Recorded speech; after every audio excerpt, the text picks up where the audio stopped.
Hey there, how are you doing? Team Nokia Power is here, and we welcome you all to yet another interesting video. As you can see, we have the Nokia 6.1 Plus here, and it runs the stable Android 9 Pie build that HMD has recently pushed for Nokia 6.1 Plus. So with this, Nokia 6.1 Plus becomes a third Nokia smartphone after Nokia 7 Plus and Nokia 6.1 to get the stable Android Pie. Now we have already demoed the major features and changes that Android Pie brings to Nokia 6.1 Plus when it had received a beta build. So here in this video, we will focus on the new features or the changed features or uh, like unknown features which were not available on the beta build but are now available with the stable build. So let us quickly go to that. Let's go to display. Here now, what has changed is that if you go to ambient display, you have new options. So one option is always on during charging. Okay, so display gets one new option which is called always on during charging, which means that your ambient display or always on display will be on when you charge your smartphone if you enable it. And then in notifications, you can actually now set how many ambient display notification or new notification you want to show on the always on or ambient display. So you can set once, periodically, or off. So on even Nokia 7 Plus or Nokia 6.1, you don't have these options. You don't have the always on during charging option, and there is no option to set how many times notification will be shown. There you have only option of switching it on or off. So this is new and it has only arrived on Nokia 6.1 Plus, which is quite interesting actually. Okay.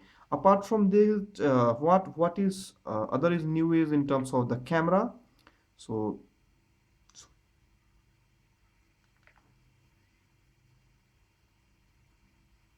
the new camera app has not only brought not only brought the imaging improvement, which we have already covered in our Google camera versus Nokia camera comparison on nokiapoiser.com. It has also brought new features. So we will take a look at the new features here.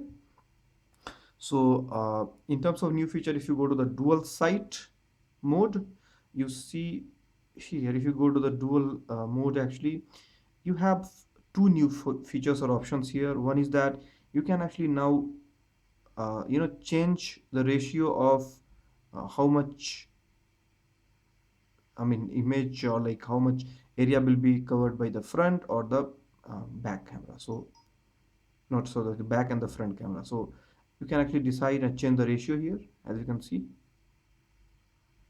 So this is one new feature in the dual sight mode.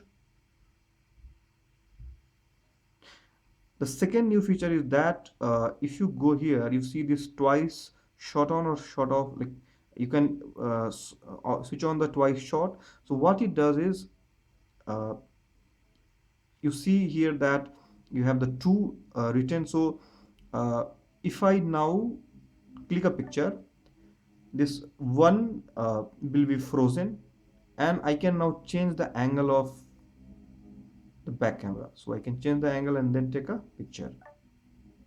So now that picture will be completed. So if it is not clear, I will just let you know. So if you have switched on the twice shot mode, what happens that you will see number 2 and number 1 written.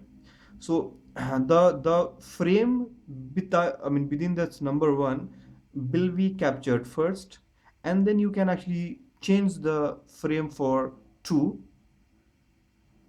So I can change it as well. So if I double tap here, it becomes 1, it becomes 2. I double tap here, it becomes 1, it becomes 2. So let's say I have to capture the rear camera frame first, and then I want to change the angle of front camera. So how I will do that? I will make it 1 by double tapping. I'll capture it. So it gets frozen, and I can change the angle of it, and I can capture.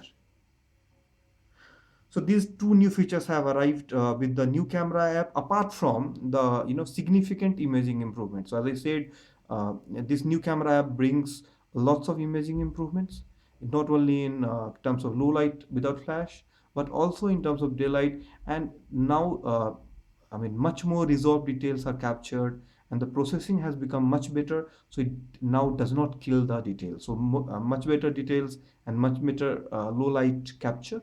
That is what comes in terms of imaging improvements and these two new features. So I just try to demo what is new with this stable Android 9 Pie build on Nokia 6.1 Plus. So coming to how it is performing and how it is behaving, even the beta was quite good, smooth and stable, and it is obviously as good or even more stable than the beta. It's quite smooth. I'm not facing any issue. I have no complaints because there are no reboots or any freezes, any lags anywhere. It has been running very well for me. And Nokia 6.1 Plus is obviously a capable device. Even the battery life remains nearly unchanged from the beta, but there is obviously a certain kind of improvement over the Oreo. So, I mean, in all, I would highly recommend to go for Android 9 Pie on Nokia 6.1 Plus because it not only brings lots of new changes or lots of new features, but now with the stable build, we have seen that even more changes and new features are there. The camera app brings even new features, and we have seen just now that ambient display is also more enhanced. So with that, we come to end of this video. And we hope that you have liked this video. Stay tuned to nokiapauser.com and Nokia Pauser YouTube channel for more. Thanks for watching.